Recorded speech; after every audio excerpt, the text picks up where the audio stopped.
শুভেচ্ছা প্রিয় দর্শক, সকলকে সাদর আমন্ত্রণ জানাচ্ছি চ্যানেল আইয়ের পর্দায় ফ্রেশ প্রিমিয়ামটি তারকা কথনের আয়োজনে। জানাচ্ছি শুভ দুপুর।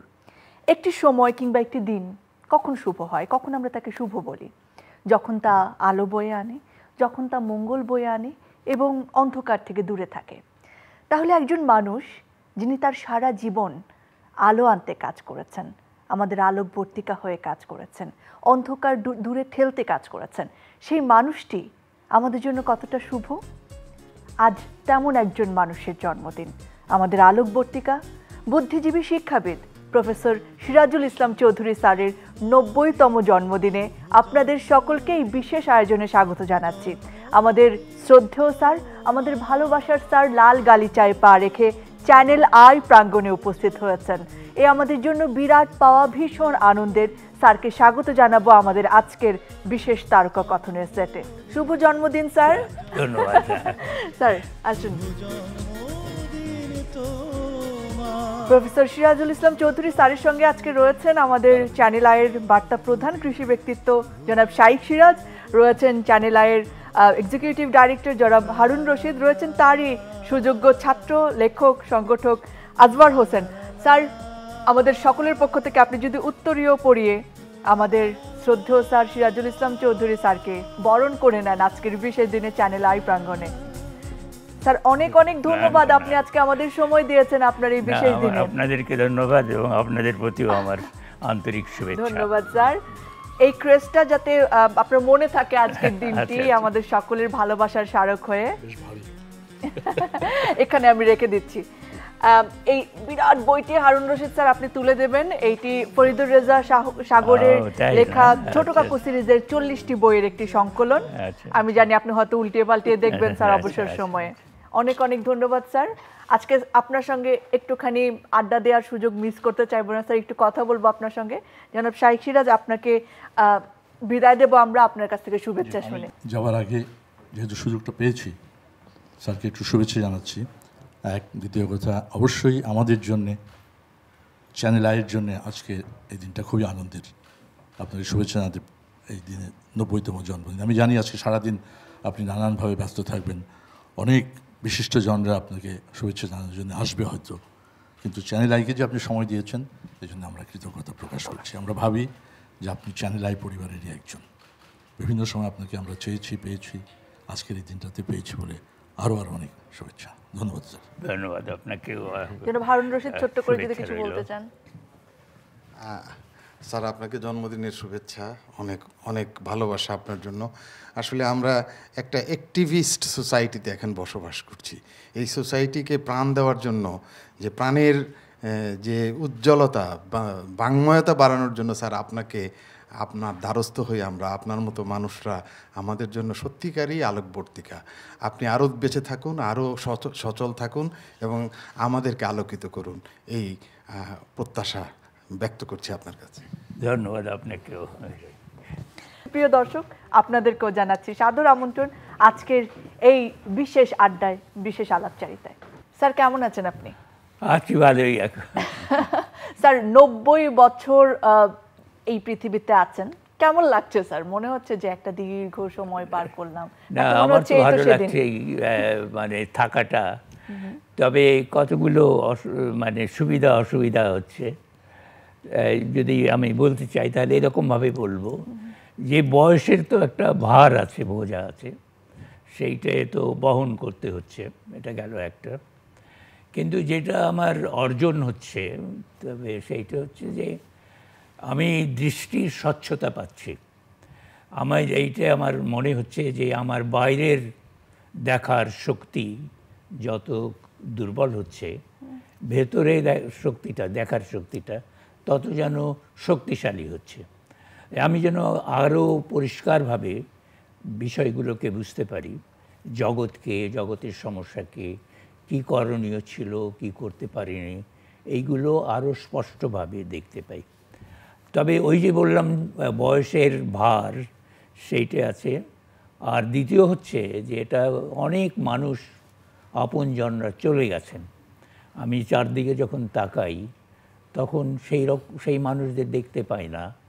তাদের কাছে যে যাব, তাদের সঙ্গে যে কথা বলবো, সেই যে সেটা যে সম্ভব নয়, এই বেদনাটা কিন্তু যখন যারা বয়স বাড়ার সাথে সাথে বাড়তে থাকে, এবং আমার সময় এখন তো আমার বয়সী অধিকাংশ মানুষই যাদের সঙ্গে আমাদের অন্তরঙ্গতা ছিল, আত্মীয় বলি, বন্ধু বলি, সহকর্মী বলি, তারা চলে গেছেন। তো সেই যে তাদের সঙ্গে দেখা হবে না, তারা যে স্মৃতিতে আছেন,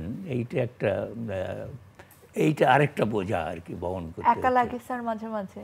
একা না, আমি যে জন্য একাকিত্ব বোধ করি না দুই কারণে। একটা হচ্ছে যে আমি কিন্তু কাজের মধ্যে ছিলাম সারা জীবনে, এবং যে জিনিসটা আমার কাছে গ্রহণযোগ্য নয় নিজের কাছে, সেটা হচ্ছে যে আলস্য। তো আমি আলস্যটাকে প্রশ্রয় দিই না, কাজের মধ্যে থাকি।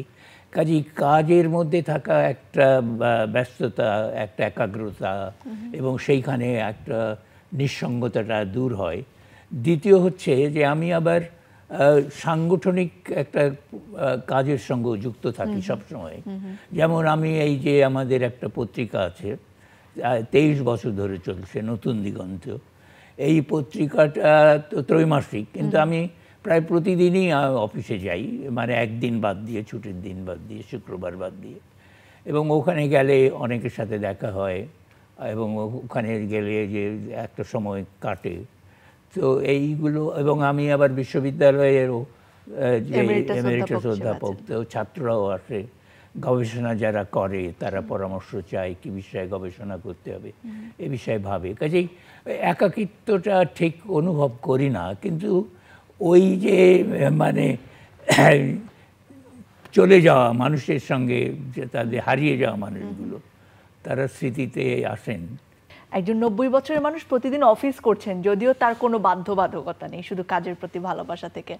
স্যার, আপনার ছোটবেলার কথা শুনতে খুব মন চায়। ছোটবেলাটা কেমন ছিল স্যার? তখনকার সময়, তখনকার দেশ, তখনকার সমাজ ব্যবস্থা নিশ্চয়ই অনেকখানি আলাদা ছিল এখনকার থেকে। ছোটবেলার কথা মনে পড়ে স্যার? হ্যাঁ, অবশ্যই মনে পড়ে। তো ছোটবেলাটায় প্রথম অংশটা কেটেছে গ্রামে। তখন যুদ্ধ চলছিল, দ্বিতীয় বিশ্বযুদ্ধ, এবং ওই গ্রামে সব পরিবারগুলো শহরে যারা থাকতো তারা আসতো, এবং গ্রামের একটা নিজস্ব জীবন ছিল। সেটা কোন অঞ্চল স্যার? এটা হচ্ছে এই ঢাকার বিক্রমপুর বলি আমরা এই এলাকাটাকে, একটা পরগনা। তো তারই একটা প্রান্তিক জায়গাতে আমাদের বাড়ি। তো ওইখানে নদীর সাথে যোগ ছিল, ওখানে আমাদের পরেই আরিয়াল বিল। তো আবার ওইখানে গাছপালা ছিল, এগুলো মনে আছে। কিন্তু যেটা আমার বড় একটা পরিবর্তন হলো, সেটা হলো আমরা যখন ওই গ্রাম থেকে রাজশাহীতে গেলাম। তো রাজশাহীতে যে একটা বড় জীবন পেয়ে গেলাম গ্রামের তুলনায়।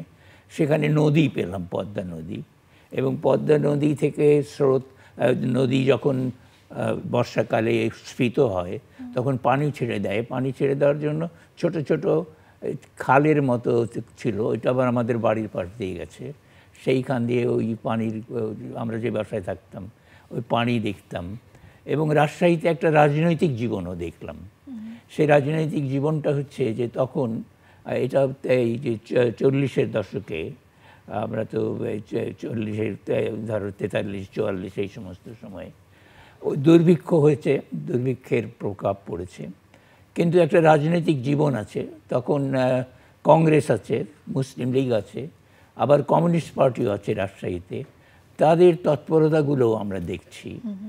আর যেটা দেখছি যে শিক্ষকরা, যে আমি লোকনাথ হাই স্কুলে পড়তাম, সেই স্কুলের শিক্ষকরা খুবই যত্ন নিতেন আমাদের। এবং হেডমাস্টারের কথা খুব মনে আছে, গোষ্ঠবিহারী মজুমদার। তার একটা ছবি অফিসের মধ্যে দেখেছি থাকতো। সেই ছবিটা অনেকটা বিবেকানন্দের মতো, স্বামী বিবেকানন্দের মতো এই দাঁড়িয়ে আছেন। এবং গোষ্ঠবিহারী মজুমদার খুবই প্রবল ছিলেন, তার উপস্থিতিটা আমরা খুব অনুভব করতাম। এরপরে অল্প দিনের জন্য আমরা কলকাতায় গেলাম। আমার আব্বা সরকারি চাকরি করতেন, তো বদলি হয়ে কলকাতায় গেলাম। কলকাতার জীবনটা আমাদের গড়ে উঠছিল, মানে, কিন্তু আমরা কলকাতায় বেশি দিন থাকতে পারলাম না। আমরা কলকাতায় গেলাম 46 সালের শেষ দিকে। 47-এ তো দেশ ভাগ হয়ে গেল, কাজেই জুলাই আগস্টেই আমরা কলকাতা থেকে চলে এলাম। গ্রামেই গেলাম প্রথমে, পরে গেলাম ময়মনসিংহে, পরে এলাম ঢাকাতে। বাকি কৈশোরটা ঢাকাতেই কাটলো। বাহ স্যার, ছোটবেলায় কি আপনি দুষ্টু ছিলেন নাকি শান্ত ছিলেন?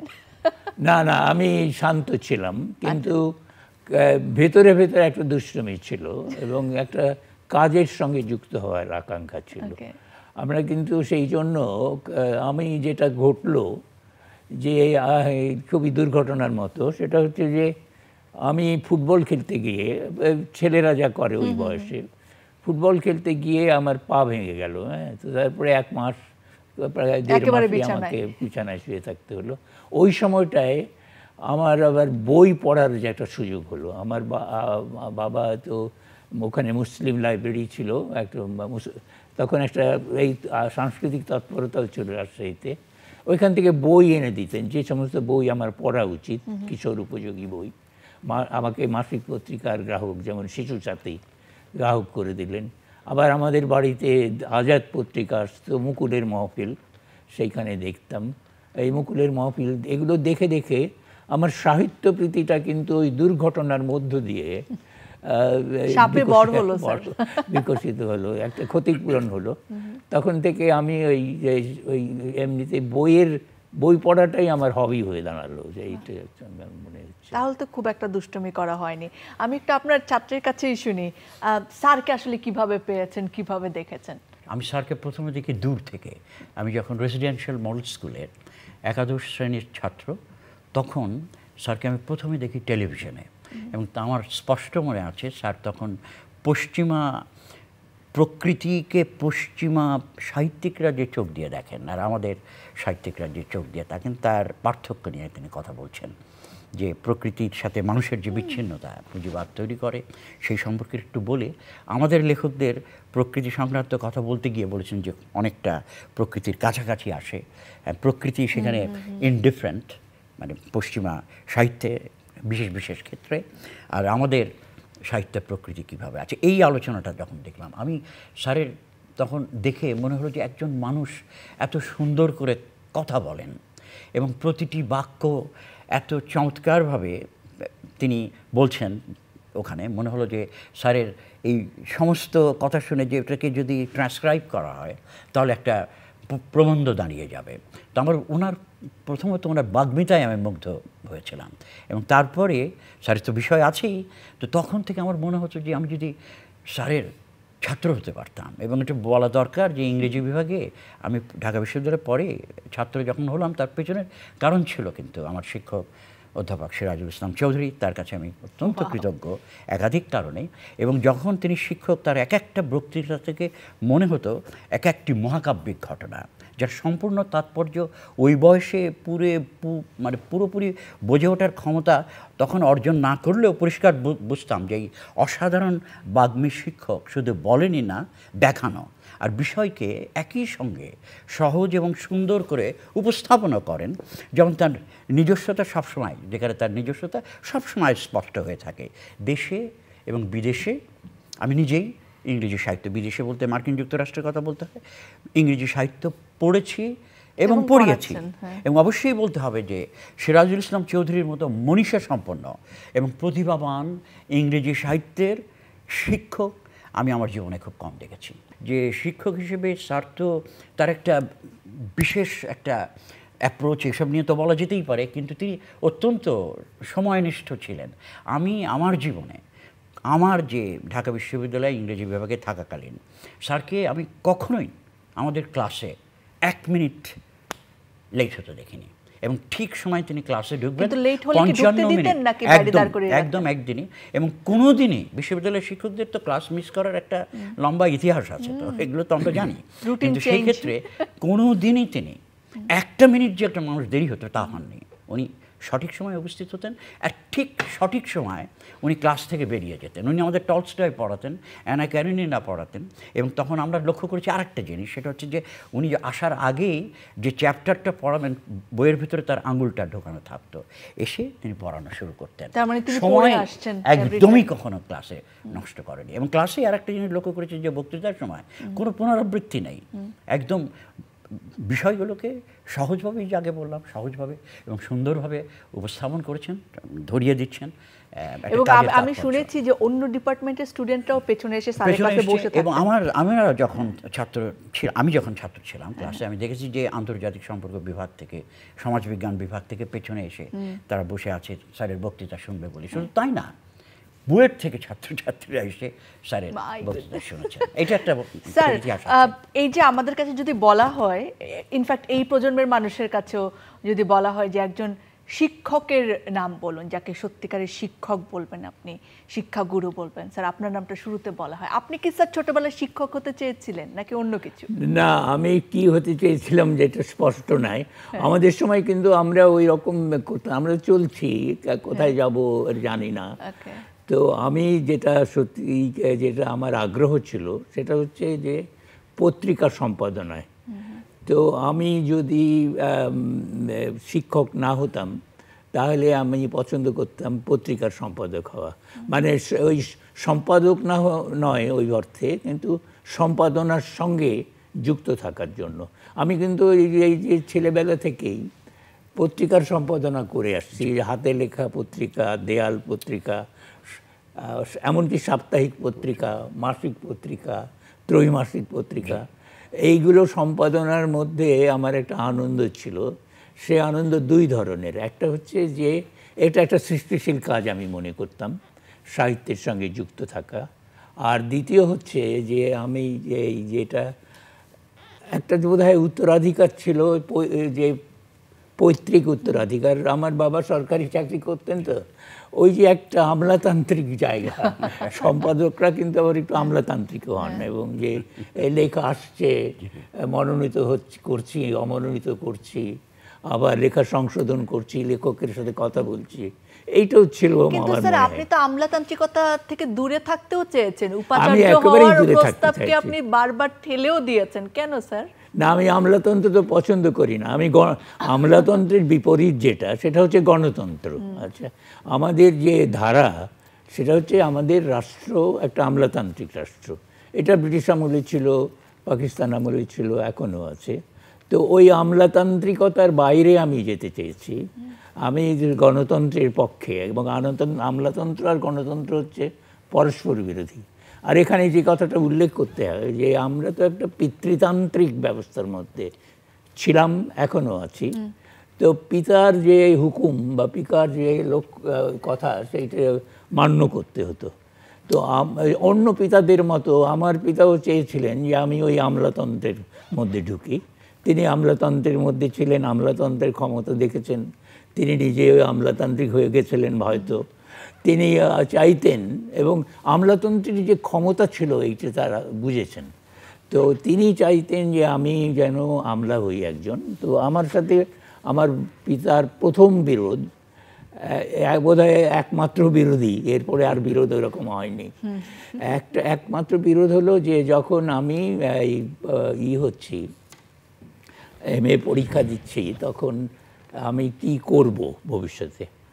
তো উনি বলছেন যে আশা করেছেন যে এইটা যেন আমি সিভিল সার্ভিসে যাই। এই যে বিরোধিতাটা, এইটা কিন্তু শুরুতেই হয়েছিল। এটা চরম জায়গায় এলো যখন আমি MA পরীক্ষা দিয়েছি। শুরুতেই আমার বাবা চেয়েছেন যে আমি ইকোনমিক্স পড়ি। আচ্ছা, ইকোনমিক্স পড়বো কী জন্যে? যে তাহলে ইকোনমিক্স পড়লে তোমার সিভিল সার্ভিসে যেতে সুবিধা হবে। তো আমি বললাম যে না, আমি ইকোনমিক্স পারবো না, কারণ আমাদের সময়ে ইকোনমিক্স খুব অঙ্ক নির্ভর, স্ট্যাটিস্টিক্স নির্ভর হয়েছিল। এটা ইচ্ছা করেই করা হয়েছিল যে ইকোনমিক্স যে একটা পলিটিক্যাল ইকোনমি, সেইটা ভুলিয়ে দিয়ে এইটাকে একটা যান্ত্রিক জায়গায় নিয়েছে। মডেল তৈরি করো, এই স্ট্যাটিস্টিক্স দেখো, অঙ্ক হতে হবে। আমি আবার ওইগুলোকে পছন্দ করতাম না। তো আমার সাহিত্যে আগ্রহ। তো আমি আব্বাকে বললাম যে আমি সাহিত্য পড়তে চাই।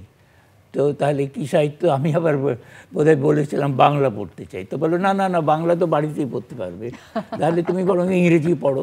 তো ইংরেজিতে ভর্তি হয়ে গেলাম। ইংরেজিতে ভর্তি হয়ে তারপরে ওই যে বললাম, তখনই বিরোধটা প্রথম হলো যে আমি আমার পিতার যে আগ্রহ, সেই আগ্রহটার জায়গাতেই তিনি একটা আঘাত পেলেন যে এই ছেলে বোধহয় ওই আমরা হবে না, সিভিল সার্ভিস পরীক্ষা দেবে না। তারপরে যখন MA পরীক্ষা হয়ে দিচ্ছি, দিয়ে ফেলেছি, তখন উনি ফর্ম টর্ম নিয়ে এসছেন যে এগুলো ফর্ম টর্ম ফিল আপ করো, এগুলো আমি জমা দিয়ে দেবো। তখন আমি বললাম যে আমি করবো না। সৌভাগ্যক্রমে আমি তখন ইংরেজি যে যারা খুব দাম মানে, এবং ইংরেজি যারা পড়ে পাস করে বেড়ায় সঙ্গে সঙ্গে চাকরি পেয়ে যায়। তো আমি কয়েকটা কলেজে দরখাস্ত দিলাম, চাকরি হলো। মুন্সিগঞ্জের হরগঙ্গা কলেজে, ওই পরীক্ষার ফল তখনও বেরোয়নি, হরগঙ্গা কলেজে গেলাম। সেখান থেকে ফল বেরোনোর পরে জগন্নাথ কলেজে চাকরি পেয়ে গেলাম, ওখানে 10 মাস চাকরি করলাম। তারপরে ঢাকা বিশ্ববিদ্যালয়ে চাকরি পেয়ে গেলাম, যে চলে এলাম। তো ঢাকা বিশ্ববিদ্যালয়ে আসার পরে আমার বাবা আর বিরোধিতা করেননি, তিনি মেনে নিয়েছেন যে এটা একটা সম্মানজনক, আর সবচাইতে বড় হচ্ছে তুমি ঢাকায় থাকতে পারছো। তো এই জন্য আমি এইতে চলে এলাম আর কি। তো আমলাতন্ত্রের আমার কোনোই আগ্রহ ছিল না, কিন্তু আমি বেঁচে গেলাম বিশ্ববিদ্যালয়ে চাকরি পেয়ে। এখানে আমি একটু যুক্ত করি যে স্যার, আমলাতন্ত্রের যে সমালোচনা, এটা তো স্যারের কাজের কিন্তু বৈশিষ্ট্য, এবং দুটো বইয়ের কথা এখানে বিশেষভাবে উল্লেখ করা দরকার। একটা হচ্ছে 2006 সালে প্রকাশিত বিচ্ছিন্নতার সত্য মিথ্যা, এবং ওই 2006 সালে আরেকটি বই বেরিয়েছিল, সেই বইটার নাম হচ্ছে গণতন্ত্রের অমসৃণ পথ। সেখানে স্যার কিন্তু আমলাতন্ত্র, যেই ঔপনিবেশিক আমল থেকে শুরু করে পাকিস্তানি আমল এবং বাংলাদেশ পর্যন্ত এই আমলাতন্ত্রের যে চেহারা এবং চরিত্র, এটাকে তো উন্মোচন করেছেন। এবং কিভাবে এই আমলাতন্ত্র, জেগে বসে থাকা আমলাতন্ত্র শুধুমাত্র যে আনুষ্ঠানিকভাবে তাই না, আমাদের যাপিত জীবনের প্রাত্যহিক অনুশীলনেও যে আমলাতান্ত্রিকতা থাকতে পারে সেগুলো দেখিয়েছেন, এবং সেটা কিভাবে গণতন্ত্রের পথে অন্তরায় হয়। এটা কিন্তু স্যারের কাজের একটা বিশেষ বৈশিষ্ট্য, আমলাতন্ত্রের সমালোচনা। এবং আমি এখন আমলাতন্ত্রকে যে পিতৃতান্ত্রিকতার সাথে যুক্ত করেছেন। আমি দেখি যে যে আমলাতন্ত্র আসলে পিতৃতান্ত্রিকতা, ওই যে ওপর থেকে নিচে নেমে আসবে, এইটা হচ্ছে আমলাতন্ত্রের নিয়ম। আর গণতন্ত্রের কথাটা হচ্ছে নিচে থেকে উপরে উঠবে। তো ওই উপর থেকে নিচে নামাটা, হুকুম, এই হুকুম চলে আসাটা, এবং এই যে খালি সিদ্ধান্ত উপরে হচ্ছে, নিচে প্রয়োগ হচ্ছে, এইটা আমার কখনো পছন্দ হয় না।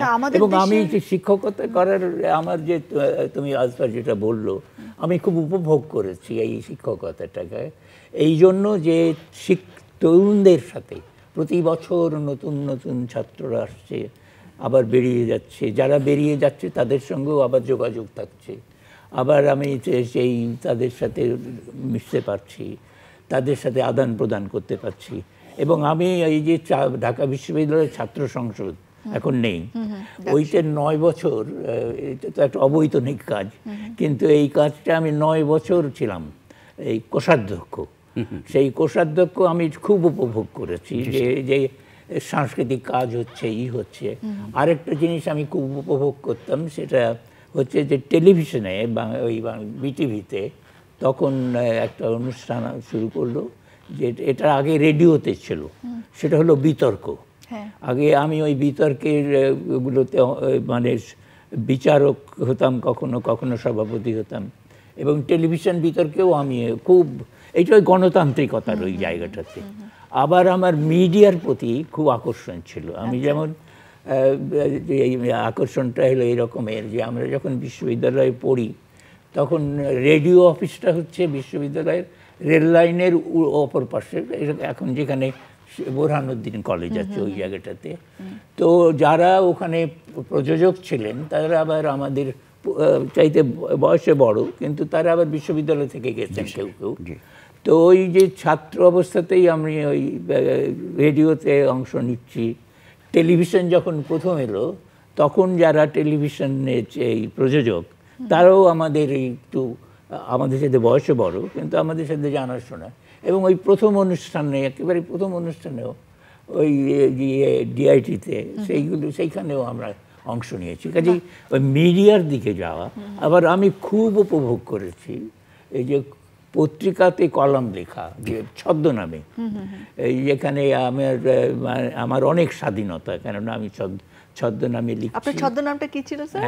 ছদ্মনামটা আমি অনেক কথা লিখেছি, যেটা লিখেছি গাছপাথর সংবাদে, সেটা 14 বছর লিখেছি। আমি এখন ভাবি যে কেমন করে, এবং 3 সপ্তাহ আমি লিখতে পারিনি, সেইটা হচ্ছে যে আমার স্ত্রী মারা গেলেন ওর মধ্যে, তো ওই 3 সপ্তাহ আমি বাদ দিয়েছিলাম। আবার একবার আমি চীনে গিয়েছিলাম আমরা একটা ডেলিগেশনে, কেমন, তো চীনে যে দেখি যে ওই চীনে আমাদের এম্বাসিতে সংবাদ পত্রিকা এসছে, ওখানে আমার গাছপাথরের লেখা। তো ওর সব বিস্মিত হয়েছে যে আপনি এখানে কেমন করে এই লেখা, আবার আপনি চীনে, আবার ঢাকা থেকে পত্রিকাতে ছাপা হচ্ছে। আমি আসলে 3টে লেখা জমা দিয়ে এসেছি। কি ডেডিকেশন! এই জায়গাটাতে আমার ওই খুব আনন্দ লাগতো, এই যে পাবলিকের কাছে যাওয়া। এবং আমি আবার আমাদের পাড়াতে, আমরা বড় হয়েছি কিন্তু আজিমপুর যে কলোনি বলতো তখন সরকারি কর্মচারীদের আবাসিক, ওখানে 500 পরিবার থাকতো একসাথে। তো আমরা ওখানে ছাত্র সংঘ গঠন করেছি, আমরা ওখানে বিচিত্রানুষ্ঠান করি, নাটক করি। আমরা ওখানে তখনকার দিনে খুব মজা লাগে ভাবতে যে আমরা ওখানে রবীন্দ্রনাথ, নজরুল, সুকান্ত 3 জনের মিলে 3 জনের জন্ম নিয়ে আলোচনা করি। আমরা সুকান্তকে খুব গুরুত্বপূর্ণ মনে করি, যে সুকান্ত যে কোথায় রবীন্দ্রনাথ আর কোথায় সুকান্ত, কিন্তু সুকান্তকেও গুরুত্বপূর্ণ মনে করি, নজরুলকেও গুরুত্বপূর্ণ মনে করি। কাজেই 3 জনের ওপরে আমরা করতাম, আমরা ছায়ানাটক করতাম। কাজেই সামাজিক একটা জীবন ছিল আমাদের। আজিমপুর কলোনি ছাত্র সংঘ নামে সংগঠন করেছি, যে সেইটে এটা গণতান্ত্রিক, একেবারেই গণতান্ত্রিক। তো ওই গণতান্ত্রিকতার অনুশীলন আমি এই আমার কর্মজীবনেও করেছি, এবং সেজন্য শিক্ষকতাটা এবং আমার সাংস্কৃতিক কর্ম, এবং পরবর্তীতে আমি যে আন্দোলনে অংশ নিয়েছি, যেমন ওসমানী উদ্যানে গাছ রক্ষা আন্দোলন, যেমন আমাদের আরিয়াল বিল রক্ষা আন্দোলন, যেমন লালনের যে আখড়া ভেঙে যে অডিটোরিয়াম বানানো হচ্ছে তার বিরুদ্ধে আন্দোলন, এগুলো যে অংশগ্রহণ করেছি, সেটা ওই যে গণতান্ত্রিকতা, যেটা আসফার বলছিলেন, যেটা তুমিও বললে, যে সেইটে ওই গণতান্ত্রিকতার দিকেই আমার ঝোঁকটা ছিল। যে আমি ব্যক্তিগত উৎকর্ষে বিশ্বাস করি, ব্যক্তিগত কাজে বিশ্বাস করি, ঠিক আছে, কিন্তু আমি মনে করি যে ব্যক্তির যে উন্নয়ন, সেটা সমষ্টির উন্নয়নের মধ্যে নিহিত, এবং সমষ্টির উন্নয়ন যদি না হয়, তাহলে ব্যক্তির এই উন্নয়নের প্রাচীরের মধ্যে ঘেরা পড়বে, এবং সেটা স্থায়ী হবে না, সেটা গভীর হবে না। এইটা, এবং আমি এই কথাটা বলে ফেলি এই ফাঁকে, যে যেমন ধরো এই যে দেয়ালের এইবার লেখাগুলো দেখছি, হ্যাঁ, দেয়ালে গ্রাফিটি দেখছি, ছবি, কথাবার্তা, এইগুলো আমার কাছে খুব তাৎপর্যপূর্ণ মনে হয়। যে এই চেতনাটা কিশোরদের মধ্যে ছিল, চাপা পড়েছিল, এবং এই চাপা পড়ে রাখাটা অত্যন্ত অন্যায় ছিল, চাপা দিয়ে রাখা হয়েছে। যে এই যে পতিত সরকারের সমালোচনা করি, ফ্যাসিস্ট বলি, তার একটা কাজ হচ্ছে যে এই যে সৃজনশীলতা, সেই সৃজনশীলতাকে চাপা দিয়ে রেখেছে, সেইটা এখানে বেরিয়ে এসছে। আর যে তাৎপর্যটা পূর্ণ আমার কাছে মনে হয়, আরেকটা তাৎপর্য, সৃজনশীলতার প্রকাশ তো আছেই, আরেকটা তাৎপর্য মনে হয় যে এই যে লেখাগুলো, এই যে গ্রাফিটি বলছি আমরা, এইটা কিন্তু দেয়াল ভাঙার কথা বলছে। দেয়ালের লেখা দেয়াল ভাঙতে হবে এই কথা বলছে, যে অসংখ্য দেয়াল, দৃশ্যমান অদৃশ্য দেয়াল গড়ে উঠেছে, মানুষকে উন্নয়ন, মানুষকে বিচ্ছিন্ন করছে, এবং যে অপ্রয়োজনীয় দেয়াল, যেমন আমাদের বিশ্ববিদ্যালয়ের মধ্যে একটা বিল্ডিং থেকে আরেকটা বিল্ডিংয়ে যাওয়ার মাঝখানে একটা দেয়াল, সেই দেয়ালটা কিছুতেই ভাঙা যাবে না। তো এই দেয়াল ভাঙার কথা যেন এই দেয়ালের গায়ে লেখা হয়েছে, এবং এই দেয়াল ভাঙাতে আমি বিশ্বাস করি, এবং মনে করি যে এত আমাদের, যদি তুমি আমার শৈশবের কথা জিজ্ঞেস করলে, আমাদের শৈশবের একটা মজার ব্যাপার ছিল যে আমরা তো একান্নবর্তী পরিবার নয়, পরিবারগুলো অনেক কটা পরিবার একটা জায়গায় থাকে, একটা এলাকায় থাকে, কিন্তু কোনটা ঘরগুলো কিন্তু আমাদের মনে হতো সকলটাই আমাদেরই ঘর। আমরা নিজেদের ঘর যেমন নিজেদের মনে করতাম, আমার চাচার ঘর বা অন্য আরেক ঘর, তাদেরকে একই মনে করতাম, অবাধে যাতায়াত করতাম। তো কোনো প্রাচীর, দেয়াল, বেড়া লাগিয়ে রাখার কোনো ব্যাপার ছিল না, এবং অনেক ঘর কিন্তু দেয়াল নেই, এবং সকল ঘরই মনে হতো যে আপন ঘর।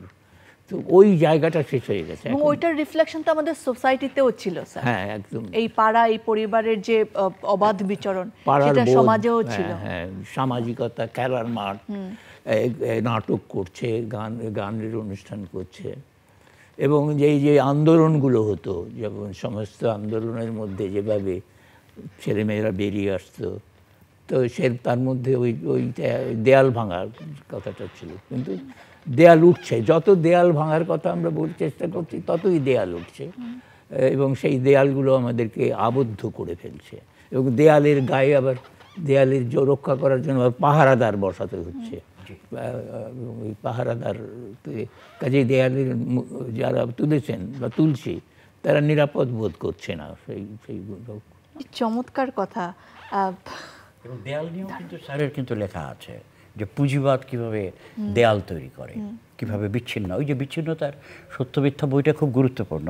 এবং স্যারের আরেকটা বই আছে যেখানে বলছে যে এক দেয়াল ভাঙছে আর এক দেয়াল উঠছে, সেই বইয়ের নাম হচ্ছে বিরূপ বিশ্বে সাহসী মানুষ। এই বইটাও আমাদের একটু পড়া উচিত আসলে।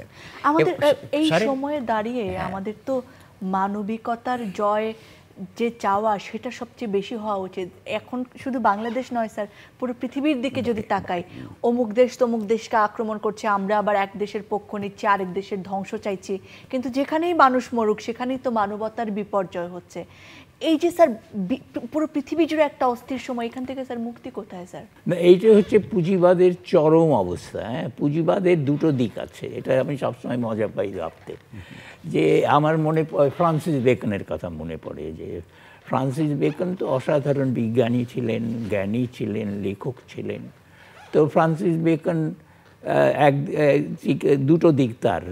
সেটা হচ্ছে যে ফ্রান্সিস বেকন কিন্তু মারা গেছেন একটা বৈজ্ঞানিক পরীক্ষা করতে গিয়ে। সেটা হচ্ছে বরফের যে ধারণ সংরক্ষণ করার ক্ষমতা, সেইটে পরীক্ষা করতে গিয়ে ওনার ঠান্ডা লাগলো। হ্যাঁ, ঠান্ডা লেগে ওই ঠান্ডাতেই মারা গেলেন। তা যদি আমরা বলতে পারি যে উনি যে বিজ্ঞানের যে বৈজ্ঞানিকতা, তারই অনুসন্ধানে তিনি শহীদ হয়েছেন। আরেকটা দিক হচ্ছে তিনি ছিলেন লর্ড চ্যান্সেলর, তার মানে হচ্ছে ইংল্যান্ডের সর্বোচ্চ আদালতের সর্বোচ্চ বিচারক। এবং ওই অবস্থাতে এই মানুষ ঘুষ নিয়েছেন। কেবল ঘুষ নেননি, তিনি ঘুষ নিয়েছেন প্রমাণিত হয়েছে, স্বীকার করেছেন, তাকে কিছুদিন কারাগার অবরুদ্ধ থাকতে হয়েছে। এইটা হচ্ছে দুটো দিক এই পুঁজিবাদী বিকাশের। এই যে রেনেসাঁর এই প্রধান পুরুষ একজন ফ্রান্সিস বেকন, এবং তার মধ্যে দিয়ে এই দুটো জিনিস দেখলাম, যে একদিকে ঘুষ নিচ্ছেন, টাকা নিচ্ছেন, অবৈধ টাকা নিচ্ছে, আরেকদিকে বিজ্ঞানের সাধনা করছেন। এখন যেটা ঘটেছে যে ওই যে টাকা করা, ওই যে ঘুষ নেওয়া, ওই যে দুর্নীতি, ওই হাতটা বড় হয়ে গেছে, আর যে হাতটা জ্ঞানের সন্ধান করে সেইটা দুর্বল হয়ে গেছে। তো এর পরিণতি হচ্ছে যে চরম জায়গায় আজকে চলছে। আজকে যে ঘটনাগুলো ঘটছে, যেমন ইসরায়েলের জায়নবাদীরা ফিলিস্তিনিদেরকে যেভাবে হত্যা করছে, শিশু হত্যা করছে, নারী হত্যা করছে, দিনের পর দিন, বছরের পর বছর, যুগের পর যুগ চলে যাচ্ছে, কোনো প্রতিবাদ হচ্ছে না। এবং সমস্ত যে আরব বিশ্ব একসময় যুদ্ধ করেছে ইসরায়েলের এই আধিপত্যের বিরুদ্ধে, তারা নীরব হয়ে গেছে এবং তারা ইসরায়েলের সাথে গোপনে সম্পর্ক স্থাপন করছে। তো এই যে ভীষণ অবস্থাটা, মনুষ্য সভ্যতার এই রকম পরিস্থিতি কিন্তু আগে কখনো আসেনি। আমার যেটা মনে হয়, যেটা আমি বলারও চেষ্টা করি, সেটা হলো যে ব্যক্তি মালিকানায় কিন্তু এইটা সমস্তটাই চলেছে। আমরা সভ্যতার ইতিহাস, উন্নতি, সেটা ব্যক্তি মালিকানারই বিকাশের ইতিহাস। যেমন ধরা যাক, আগে এক সময় মানে আদিম সাম্যবাদী সমাজের বাদ দিয়ে তারপরে যখন সমাজগুলো এলো, যখন দাস ব্যবস্থা এলো, সামন্ত ব্যবস্থা এলো এবং পুঁজিবাদ এলো, চরম উন্নতির ঘটনা ঘটলো পুঁজিবাদে। পৃথিবী উন্মুক্ত হয়ে গেল, ইহজাগতিকতা এলো, গণতন্ত্রের ধারণা এলো, ব্যক্তি স্বাধীনতার ধারণা এলো, সাম্য, মৈত্রী, স্বাধীনতার কথা উঠলো, চরম জায়গায় এসছে। কিন্তু সবের মধ্যে কিন্তু ওই ব্যক্তি মালিকানা রয়ে গেছে। ব্যক্তি মালিকানাতে কেউ আঘাত করেনি। এমনকি ফরাসি বিপ্লবেও ব্যক্তি মালিকানার উচ্ছেদের কথা বলা হয়নি। তো এই যে ব্যক্তি মালিকানা উঠে যাবে, বিকশিত হচ্ছে, তারই চরম পরিণতি এখন যে ব্যক্তি চরম জায়গায় এসে গেছে, যে বিচ্ছিন্ন হয়ে গেছে। এবং আমাদের যে করোনা ভাইরাসের যে আক্রমণ, সেইটি আমার মনে হয় পুঁজিবাদের প্রতিনিধি এবং পুঁজিবাদেরই একটা লক্ষণ আর কি, যেখানে তুমি সামাজিক হতে পারবে না, সামাজিকতাকে দূর করতে হবে, তোমাকে অন্য মানুষকে ভয় করতে হবে, তার সাথে হাত মেলানো যাবে না, তার কাছে যাওয়া যাবে না, বিচ্ছিন্ন থাকতে হবে। বাঁচতে হলে তুমি সেই অন্ধকার কক্ষের মধ্যে অবরুদ্ধ অবস্থায় থাকবে, সেই আদিম জায়গায় চলে যাবে। তো এই ব্যাপারটা হচ্ছে যে খুব, এইটা হচ্ছে পুঁজিবাদের প্রকৃতির প্রতিশোধ। আর যেটা আমার কাছে আরেকটা বিপদের মনে হয়, সেটা হচ্ছে কৃত্রিম বুদ্ধিমত্তা। সেই কৃত্রিম বুদ্ধিমত্তা যদি ব্যক্তি মালিকানা যাবেই, কয়েকজনের হাতে যাবে, তখন অন্য মানুষরা কি করবে, অন্য মানুষদের অবস্থাটা কি হবে? বহু মানুষ বেকার হবে, ঠিক আছে, তাই বেকার হলো, তারপরে বেকারদের না হয় ভাতা দিল, কিন্তু বেকার ভাতা দিয়ে তো হবে না, সে কি করবে?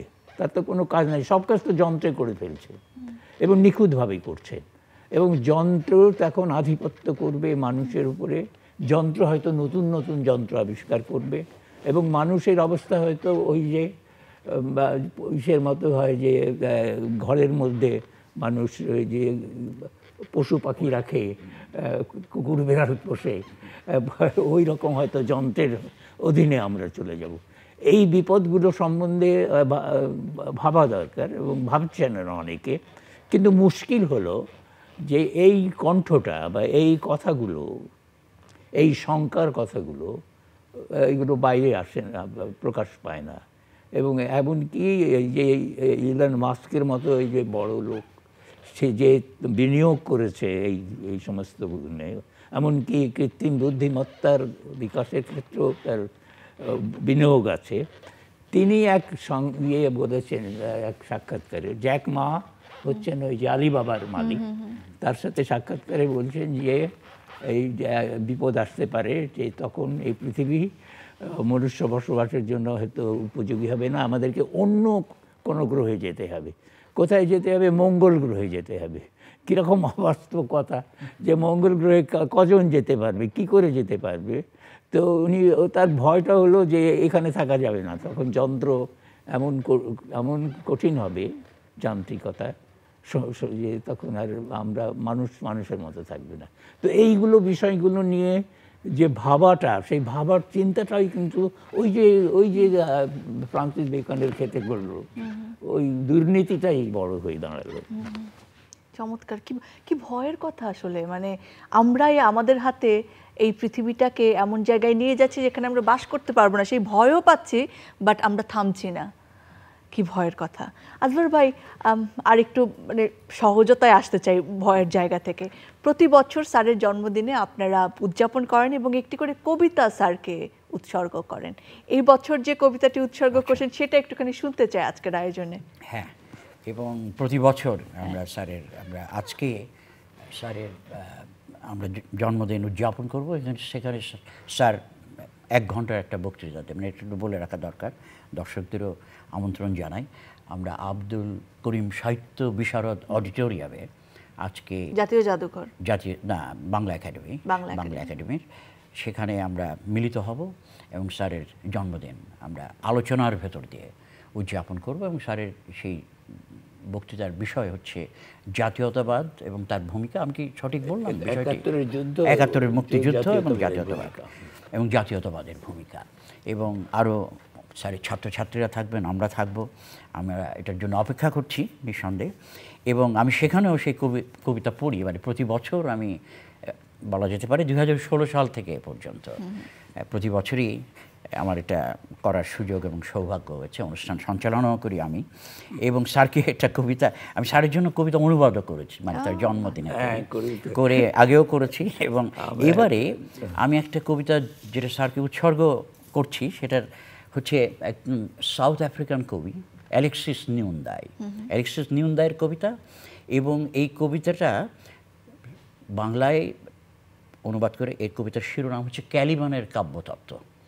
এখানে বলে রাখা দরকার যে ক্যালিমান হচ্ছে শেক্সপিয়ারের একটা নাটক আছে, নাম হচ্ছে দি টেম্পেস্ট, তার একটা কেন্দ্রীয় চরিত্র, আর একটা কেন্দ্রীয় চরিত্র হচ্ছে প্রসপারো, এবং ক্যালিমান হচ্ছে সেখানে একজন বিদ্রোহী, মানে উপনিবেশায়িত একজন, এবং বিদ্রোহী হয়ে ওঠে।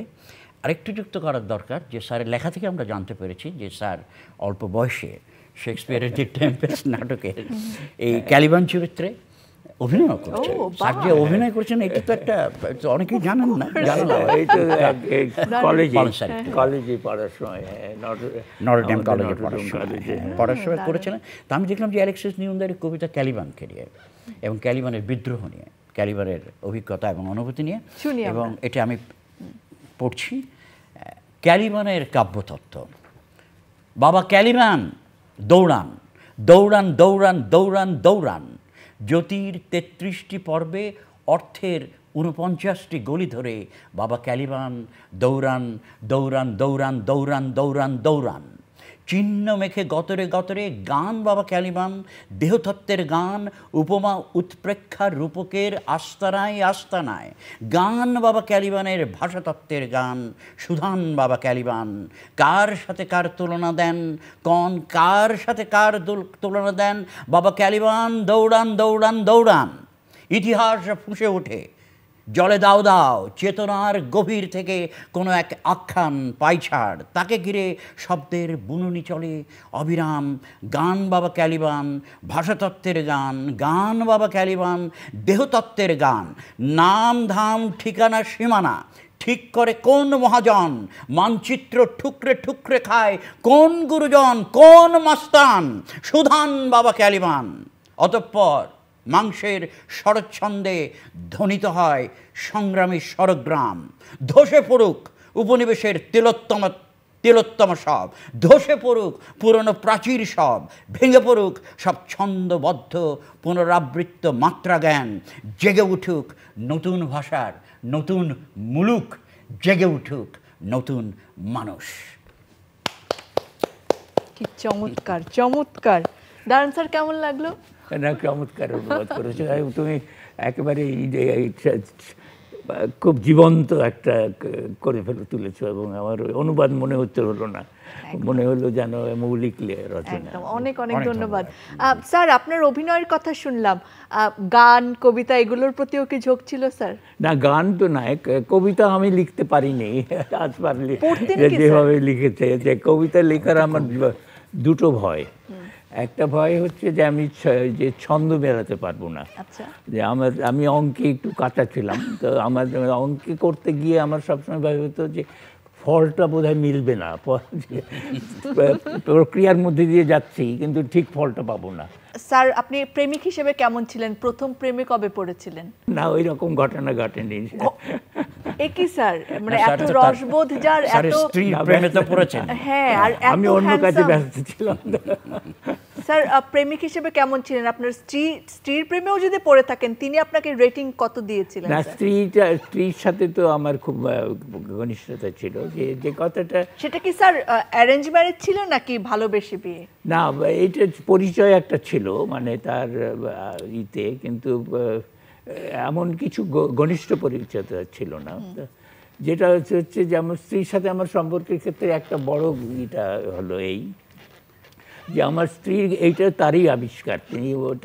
তিনি গবেষণা করছিলেন বাংলা উপন্যাস ও রাজনীতি বিষয়ে। তো ওখান থেকে তিনি একদিন বললেন যে এই উপলব্ধিটা, যে মানুষের মধ্যে মনের মিল আর মতের মিল, এই দুটোর মধ্যে একটা পার্থক্য আছে। মতের মিলটা অনেক বেশি গুরুত্বপূর্ণ মনের মিলের জন্য, এবং মতের মিল না থাকলে মনের মিল থাকে না। তো এইটাই আমাদের সৌভাগ্য ছিল যে আমার স্ত্রী তো অনেক অল্প বয়সে মারা গেছেন, আজকে কত ৩৫ বছর হয়ে গেছে তার মৃত্যুতে। তো তিনি এই উপলব্ধিতে মনস্কুল ছিলেন যে মনের মিলও আর মতের মিলও দরকার, এবং এইটা আমাদের ক্ষেত্রে ঘটেছিল যে মনের মিল ছিল যেমন মতের মিলও ছিল, এবং মতের মিল ছিল বলেই মনের মিলটাও বেশ শক্তিশালী ছিল। তো এই কথাটা আমার মনে মনে পড়ে। স্যার আমাদের এই সমাজে না প্রেম ভালোবাসাও খুব সহজ, আবার দূরে চলে যাওয়াও খুব সহজ। স্যার আপনার কি এটা নিয়ে কিছু বলার আছে যে কেমন করে আসলে একজন মানুষকে, আপনি এখনো আপনার স্ত্রীর কথা বলতে গেলে ইমোশনাল হয়ে যান, কেমন করে আসলে মানে বন্ধুত্বটা বা এই সম্পর্কটা গড়ে তুলতে হয়, টিকিয়ে রাখতে হয়? না, ওই যে সম্পর্কটা হচ্ছে যেটা হচ্ছে যে এই প্রেম ভালোবাসা এইগুলো খুব ভালো কথা, এইগুলো, কিন্তু এইগুলোতে চাইতেও বেশি যেটা জরুরি সেটা হচ্ছে যে পরস্পরকে বোঝা এবং পরস্পরের প্রতি একটা শ্রদ্ধাবোধ থাকা। তার কি স্বপ্ন দেখেন এই জীবনে? না, স্বপ্ন তো একটাই দেখে আসছি, সেটা হচ্ছে যে এই যে একটা সমষ্টিগত পরিবর্তন, মানে একটা এই পরিবর্তনের পক্ষেই আমার কাজ, আমার লেখালেখি এবং উদ্দেশ্য। আমার লেখাগুলো কিন্তু উদ্দেশ্যবিহীন নয়, মানে কেবল যে আনন্দের জন্য করছি তা না, আনন্দ আছে, আমার কাজের মধ্যে আনন্দ আছে, কিন্তু কোনোটাই উদ্দেশ্যবিহীন আমি মনে করি না। সর্বশেষ বইটা আমার হাতে আছে একটা সমষ্টিগত পরিবর্তন আনা, এবং সমষ্টিগত পরিবর্তনের স্বপ্নটাই দেখছি, যাতে এইটা না হলে আমরা তো এই পৃথিবীটা আমাদের জন্য বসবাসের যোগ্যই থাকবে না। স্যার আপনি তরুণদের জন্য কাজ করেন, তরুণদের সাথে থাকতে পছন্দ করেন, শিক্ষার্থীদের জন্য সারা জীবন কাজ করেছেন। এখনকার সময়ে যে ছাত্রছাত্রীরা আছে, তরুণেরা আছে, একটা এত বড় অভ্যুত্থানের পর তারা আসলে এক ধরনের অস্থিরতার মধ্য দিয়ে যাচ্ছে, তাদের আচরণে সেটা প্রকাশ পায়, এবং বারবার আমাদের এটা নিয়ে চিন্তায় পড়তে হয় যে পড়ার টেবিলে তারা আদৌ ফিরে যেতে পারছেন কিনা, সেটার জন্য কাজ করতে পারছে কিনা। এই বিশেষ সময়ে বাংলাদেশ যে আছে সেটার তাৎপর্য এবং তরুণ সমাজের জন্য আপনার কিছু বলার আছে কিনা? হ্যাঁ, তরুণ সমাজের কাছে বলার কিছু নেই, কিন্তু তরুণ বিশেষভাবে নেই, কিন্তু বলতে পারলে এইটা বলা দিত যে জ্ঞানের অনুসরণ করতে হবে, জ্ঞানের সাথে সৃষ্টিশীলতা যোগ করতে হবে। সৃষ্টিশীলতাহীন জ্ঞান, এটা হচ্ছে যেমন আমরা বলি যে বইয়ের পোকা, বই শুধু পড়লেই হবে না, এইটাকে কাজে লাগাতে হবে, এবং এই যে জ্ঞানকে প্রজ্ঞায় পরিণত করা, সেটা হচ্ছে প্রয়োগের মধ্য দিয়ে হয়। জ্ঞানকে যখন আমি প্রয়োগ করি তখন ওটা প্রজ্ঞায় পরিণত হয়।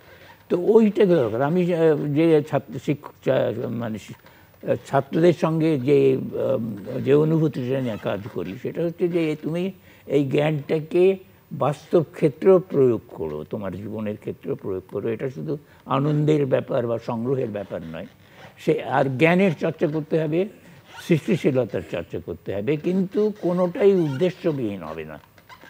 জ্ঞানের জন্য জ্ঞান নয়, প্রয়োগের জন্য জ্ঞান। এবং প্রয়োগটা কি? প্রয়োগটা হচ্ছে যে পরিবেশকে বদল করা, উন্নত করা, এবং উন্নত করতে হলে ওই যে ব্যক্তি মালিকানার জায়গাটাকে সরে আসতে হবে, সেইখানে সামাজিক মালিকানার উপলব্ধিতে যেতে হবে, সামাজিক মালিকানার পক্ষে কাজ করতে হবে। সেই কাজ করাটার মধ্যে আনন্দ থাকবে, সৃষ্টিশীলতা থাকবে, জ্ঞানকে প্রয়োগ করা থাকবে এবং জ্ঞানানুশীলন ঘটবে। আমি সেজন্য সংস্কৃতিকে অনেক বেশি গুরুত্ব দেই, বিশেষ চাইতে, সভ্যতার চাইতেও।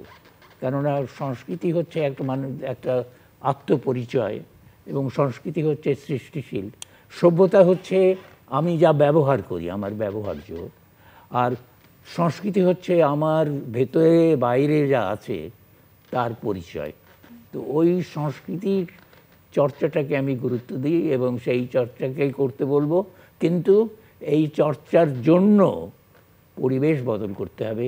প্রকৃতির সঙ্গে যে আমাদের সম্পর্ক, সেই সম্পর্ক বৈরীমূলক সম্পর্ক হতে পরিণত হয়েছে, সেইটাকে দূর করতে, সেইটা বাদ দিতে হবে। বন্ধুত্বের সম্পর্ক প্রকৃতির সঙ্গে, প্রকৃতিকে আমরা ব্যবহার করব এবং আমাদের বর্জ্যগুলো আবার প্রকৃতিতে নিক্ষেপ করব, এইটাতে এই কাজে হবে না। প্রকৃতির সাথেও বন্ধুত্ব করতে হবে।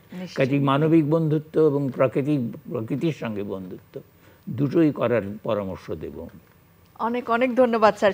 জন্মদিন যেটা না করলে আমরা মনে করি বাচ্চারা যে অসম্পূর্ণ থেকে যায়, একটা কেক কাটা। স্যার এবার আপনাকে নিয়ে কেকটা কাটতে চাই, আপনি যদি অনুমতি দেন। আচ্ছা, অনেক ধন্যবাদ তোমাকে, এই এতগুলো কথা বলার সুযোগ পেলাম। আসফারকে ধন্যবাদ, অনেক কথা শুনলাম এবং নিজে বুঝলাম যে জীবনের একটা ব্যর্থ হয় নাই জীবনটা। এরকম কত মানুষ তৈরি করেছেন আপনি স্যার, কত ছাত্রছাত্রী তৈরি করেছেন, কত। দর্শক এবার কেক কাটা, তবে কেক কাটার আগে স্যারকে আমরা স্যারেরই একটা প্রিয় পত্রিকা আনন্দ আলো সেটি উপহার দিতে চাই। আনন্দ আলোর সম্পাদক রেজানুর রহমান আমাদের সাথে রয়েছে। রেজা ভাই, এবারের যে সংখ্যাটি সেটি আপনি স্যারের হাতে স্যারের জন্মদিনে তুলে দেবেন। সাথে আরো একজন বিশেষ মানুষ আমাদের সাথে রয়েছেন, আমাদের সকলের প্রিয় মানুষ, বিশিষ্ট চলচ্চিত্র প্রযোজক হাবিবুর রহমান খান। তিনি স্যারকে শুভেচ্ছা জানাতে এসেছেন। আমাদের কেক কাটার মুহূর্তে আপনাকে যুক্ত হওয়ার জন্য অনুরোধ করছি। স্যারের ছাত্র ফারুক আহমেদ, তিনিও স্যারকে শুভেচ্ছা জানাতে এসেছেন, তাকেও যুক্ত হতে অনুরোধ করছি। শুভ জন্মদিন তোমার, শুভ জন্মদিন, শুভ জন্মদিন, শুভ জন্মবন্ধু তোমার। আপনি সুস্থ থাকুন, আমাদের মাঝে আরো অনেক দিন আমাদের অভিভাবক হয়ে, আমাদের মাথার ছাতা হয়ে। আবারও অনেক শুভেচ্ছা জন্মদিনে। আপনাদের সবাইকে ধন্যবাদ এবং কৃতজ্ঞতা প্রকাশ করছি এই অনুষ্ঠান। Thank you sir. তাহলে আজকে বিদায় নিয়ে আমার দর্শকদের কাছ থেকে। প্রিয় দর্শক, আশা করছি আজকের এই বিশেষ আয়োজন, বিশেষ মানুষকে নিয়ে আপনাদের ভালো লেগেছে। তারকা কথনে আবার আপনাদের সঙ্গে দেখা হবে আমাদের, এবং আপনাদের প্রতিটি দিন শুভ হোক, আলোর জন্য হোক, ভালোর জন্য হোক, সেই প্রত্যাশায় আজকে বিদায়।